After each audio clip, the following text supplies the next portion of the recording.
नमस्कार, मैं विक्रम सिंह। बच्चों, स्कूल जाने से पहले क्या करें? यहां पर मैंने कहा पहले दिन भी बनो हीरो, यानी हीरो बनो हीरो। ये तैयारी करके जाओ पहले ही दिन स्कूल जब जाते हो तो, यानी स्कूल में आपकी परफॉर्मेंस ऐसी हो कि आप टीचर पढ़ा रहे हैं वो समझ में आ रहा है, और अपने क्लास में जब टीचर कोई कुछ पूछें तो आप बता सकें और आप दूसरे दोस्तों से सबसे बेहतर हो। तो इसके लिए क्या करना है यही बताऊंगा। जो बच्चे अभी 11th जा रहे हैं, जो बच्चे अभी 12th जाएंगे, दोनों के लिए बताऊंगा। तो पहले बताऊंगा 11th में क्या क्या पढ़ के जाएं कि आप 11th अच्छे समझ सकें, और क्लास में आज बताऊंगा कि 12th जब जाएं तो क्या पढ़ के जाएं, क्या समझ के जाएं कि आपका 12th बहुत बेहतर होगा। तो चलिए मैं बातें करता हूं सबसे पहले कि 11th जाने से पहले ऐसा कौन सा टॉपिक करें। इसको हम कहेंगे ब्रिज कोर्स। यानी 11th में जब पढ़ने जा रहे हो, स्कूल जा रहे हो या ट्यूशन भी जा रहे हो, तो आपको एक ब्रिज कोर्स कवर करके जाना चाहिए, जिससे क्या होगा, आपका 11th बहुत इंप्रूव होगा, आपका टीचर आपसे इंप्रेस होगा और आपके दोस्त भी। तो चलिए देखते हैं ऐसा कौन सी चीज़ है जिनको जानना चाहिए। पहला है मोल कॉन्सेप्ट। मोल क्या है वो जानिए, मोल कॉन्सेप्ट को पढ़ के जाइए। कैसे? पढ़ाने वाले बहुत सारे टीचर हैं, ऑनलाइन में, ऑफलाइन में, जैसे भी आपके टीचर्स हैं, या आप खुद जो 9-10 तक जो पढ़े हो उसको पढ़ के जाइए। तो इसमें क्या होगा, आप परमाणु, यहाँ एटॉमिक मास यानी परमाणु भार और मॉलिक्यूलर मास यानी कि अणु भार कैसे ज्ञात करते हैं, और साथ में बेसिक न्यूमेरिकल्स कैसे बनाई जाती है, इसके बारे में आपकी जानकारी होनी चाहिए। दूसरी बात है मोलैरिटी, मोलालिटी यानी कि मोलरता, मोललता, मोल प्रभाज को कहते हैं मोल अंश या मोल फ्रैक्शन। ये आपको आना चाहिए। ध्यान रखिए, इन टॉपिक को नोट जरूर कर लीजिएगा, क्योंकि जब तक नोट नहीं करोगे याद कैसे रहेगा। इन चीज़ों को करके जाना ही है बेटा।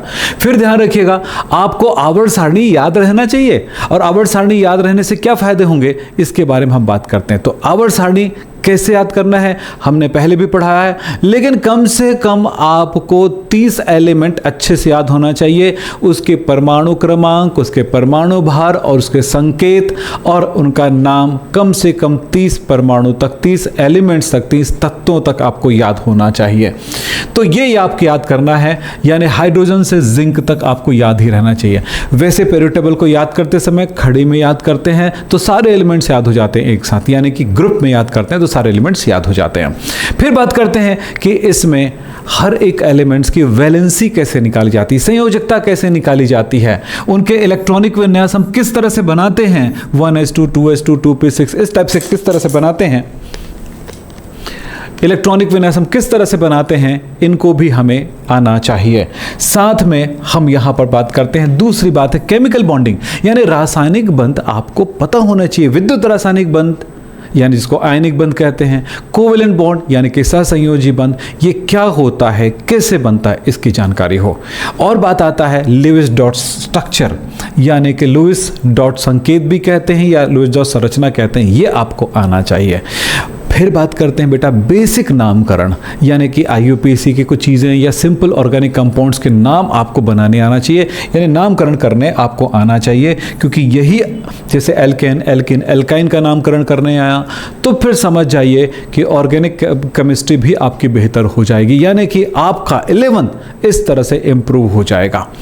फिर बात करता हूँ बच्चों कि ऑर्गेनिक केमिस्ट्री में क्या है जिसको हमेशा पढ़ने चाहिए एक बच्चे को, वो है ऑर्गेनिक केमिस्ट्री। बहुत ज़रूरी है उसका बेस क्या।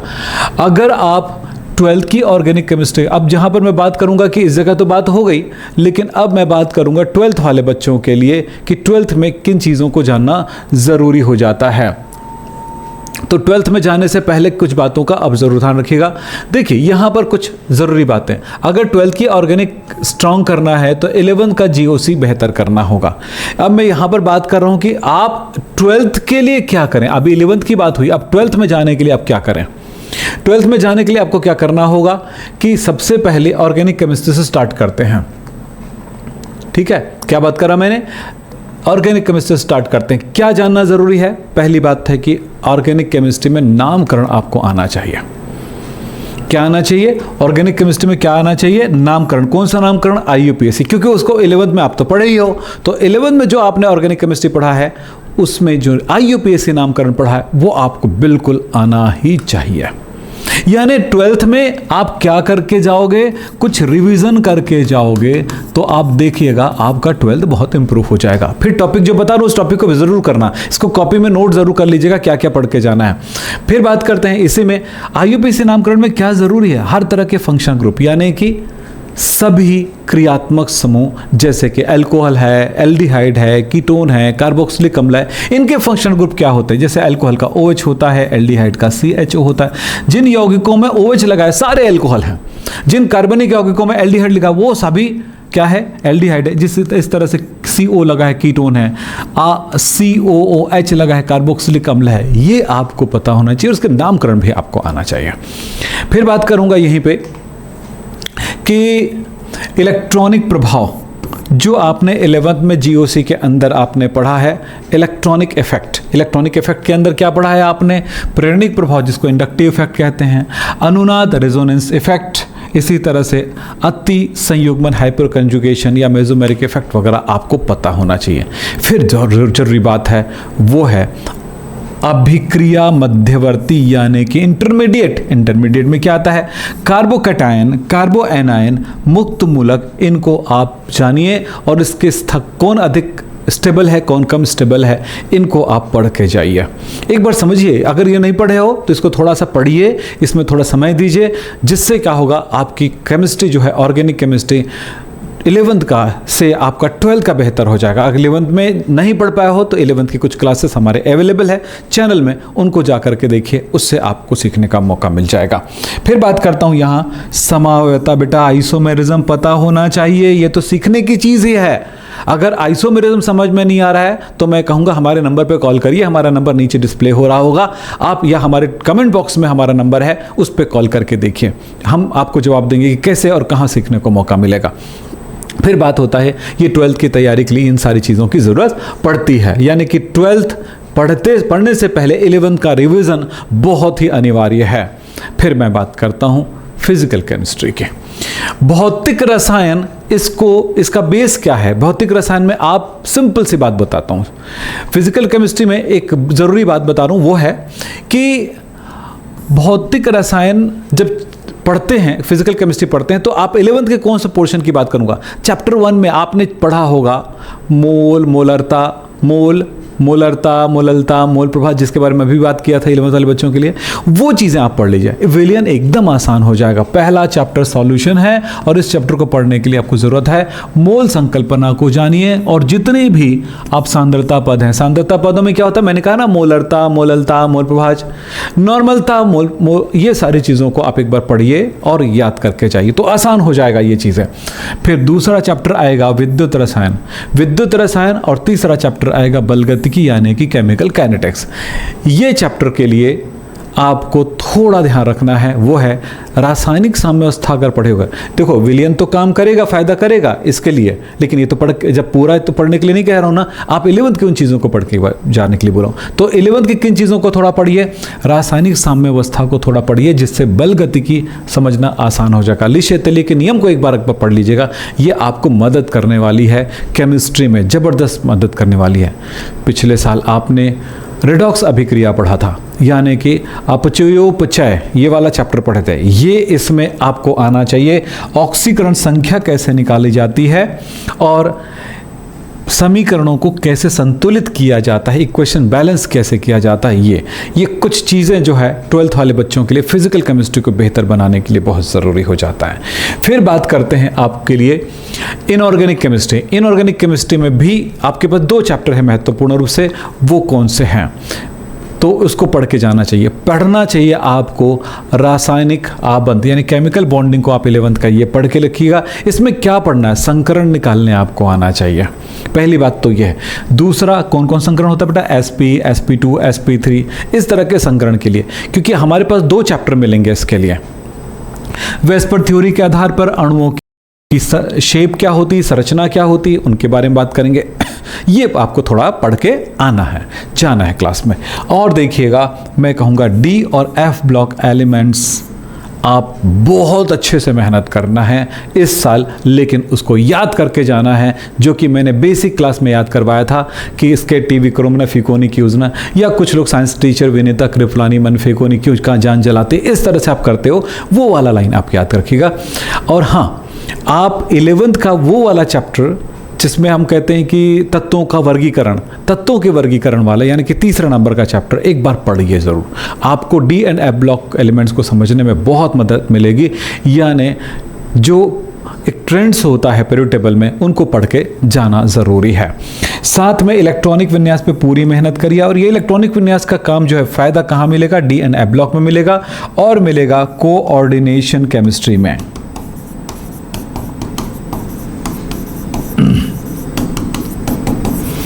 कोऑर्डिनेशन केमिस्ट्री में इन जगहों पर आपको फ़ायदा मिलने वाला है, तो आप इसको ज़रूर करिएगा। अब एक आखिरी में बात कहना चाहूँगा बच्चों, एक छोटी सी आपको सलाह देना चाहूँगा, जिसको आप माने तो बहुत अच्छी बात है। वो है कि आपको नोट्स बनाना होगा। आपको नोट्स बनाने की आदत होनी चाहिए। अगर आप नोट्स नहीं बनाते हैं तो फिर आप जो भी पढ़ेंगे वो इधर उधर बिखर जाएगा, और एग्ज़ाम से पहले जब तैयारी करना चाहेंगे तो क्या देखें, क्या पढ़ें, क्या छोड़ें, ऐसा हो जाएगा। तो वही पढ़िए, साल भर सीखने का मौका मिलेगा। लेकिन एक और काम है, एक छोटा सा नोट्स भी बना लीजिए एक अलग से कॉपी में। उस कॉपी में क्या करिए, आप जो भी मैं हम पढ़ा रहे हैं उसके केमिस्ट्री के फॉर्मूला आप लिखिए, फिजिकल केमिस्ट्री के फार्मूला लिखिए, ऑर्गेनिक केमिस्ट्री के ऐसे फार्मूला और रिएक्शन है जैसे नेम रिएक्शन वगैरह है, वो उसमें नोट करिए। इससे क्या होगा, उसे बार बार देखते रहें छोटी कॉपी में, यानी जिसको हम बार बार देखें, जिसको बार बार याद करें। अब फिजिकल केमिस्ट्री में क्या याद रखना पड़ता है? बहुत ज़्यादा कुछ न्यूमेरिकल के लिए फार्मूला है, कॉन्सेप्ट के फार्मूले हैं, उनको याद रखने पड़ते हैं। कुछ कांस्टेंट वैल्यू है जिसको नियतांक या स्थिरांक कहते हैं, उनको आपको याद रखना पड़ता है। जैसे फैराडे कांस्टेंट क्या है, आपका एवोगैड्रोस नंबर क्या है, और साथ में आर की वैल्यू, आर यानी सार्वत्रिक गैस स्थिरांक यानी यूनिवर्सल गैस कांस्टेंट, इन वैल्यू को याद रखना है। लॉग वैल्यू कुछ याद रखना है, लॉग 1 2 3 4 5 तक का याद रखना है। तो इन चीज़ों को आप अपनी कॉपी में, ऐसी छोटी वाली कॉपी में नोट करके रखें। फुल पढ़ाई, फुल तैयारी के लिए मेन फेयर कॉपी तो बनेगी, और सब्जेक्ट वाइज कॉपी तो बनती है, लेकिन एक कॉपी ऐसा जिसमें फॉर्मूला और नेम रिएक्शंस रहे, तो फिर देखिएगा आप में क्वालिटी इंप्रूव हो जाएगा। ऐसे ही फिजिक्स में भी बनाइएगा, मैथ्स में बनाइएगा, और दूसरे सब्जेक्ट में भी बनाइएगा, ताकि वो चीज़ें आप याद रखो कि जिनको हमें तुरंत याद करना है। बहुत सारी जो ऐसे टॉपिक होती है जिसको बार बार करना ही पड़ता है, अन्यथा वो भूल जाता है, तो उनके लिए छोटा नोट्स ज़रूर बनाइए। फिर साथ में कहूँगा, रट्टा मारने से बचें। जितनी भाई किस चीज़ को रट्टा मारना है, किसको नहीं मारना है, वो भी तो आना चाहिए। लेकिन ऐसा है कि आप केमिस्ट्री के कॉन्सेप्ट को अगर रट्टा मारने लगे, केमिस्ट्री के प्रॉब्लम्स को, केमिस्ट्री के रिएक्शंस को रट्टा मारने लगे, तो फिर आप एग्ज़ाम में कुछ अच्छा नहीं कर पाएंगे। और अच्छा कर भी पाएँ तो हो सकता है 12th के तक के रिज़ल्ट तो अच्छा है, लेकिन उसके बाद आपके रिज़ल्ट ख़राब होने लग जाएंगे। कई बच्चे भाई 12th के बाद तो सभी को पढ़ाई करना है, और जो भी पढ़ाई करेंगे या जो भी जॉब करेंगे, हर किसी के लिए तो अपनी एजुकेशन का फ़ायदा उठाना है ना, तो तभी कर पाएंगे जब उसके कॉन्सेप्ट को समझेंगे। तो याद रखिएगा, आप क्यों यानी कि वाई कब पर ध्यान दें, यानी कि ये कैसा होता है, क्यों होता है, ये क्यों होता है, इसको समझने की कोशिश करेंगे तो फिर केमिस्ट्री आसान हो जाएगी। साथ में हम कहेंगे कॉन्सेप्ट समझना बहुत ज़रूरी है। अगर कॉन्सेप्ट समझ जाएंगे तो आपको रट्टा मारने की ज़रूरत नहीं पड़ेगी, वो याद हो जाता है, उनको लिखने का तरीका याद हो जाता है। जो भी पढ़ें लिख के पढ़ें, लिख के समझें, लिख के सॉल्व करें, आप देखिएगा आपकी केमिस्ट्री ज़बरदस्त इंप्रूव हो जाएगी। अब एक और बात यहीं पर मैं कहना चाहूँगा, उस पर ध्यान दीजिएगा। वो ये है कि बच्चों थोड़ा सा ध्यान रखें, अगर आप सच में एक प्रीमियम क्लास के साथ पढ़ाई करना चाहते हैं तो मेरे साथ जुड़िए, मेरे नंबर पर कॉल करें।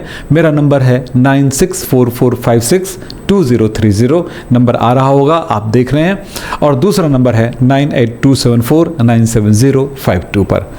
आपको मैं पूरी जानकारी दूंगा, और पढ़ाई जो है कठिन बिल्कुल नहीं लगेगा। मेरे साथ पढ़ने वाले बच्चे जो पढ़ते हैं, वो पढ़ते समय उसको एहसास नहीं होता कि वो कठिन से कठिन चीज़ों को वो समझते हुए आगे बढ़ जाते हैं। बस ये है, विश्वास जो है उसको करना होगा, और मेहनत भी मेरे साथ करना होगा। तो बस इतना ही, आज की क्लास समाप्त करते हैं। नमस्कार, धन्यवाद, थैंक यू।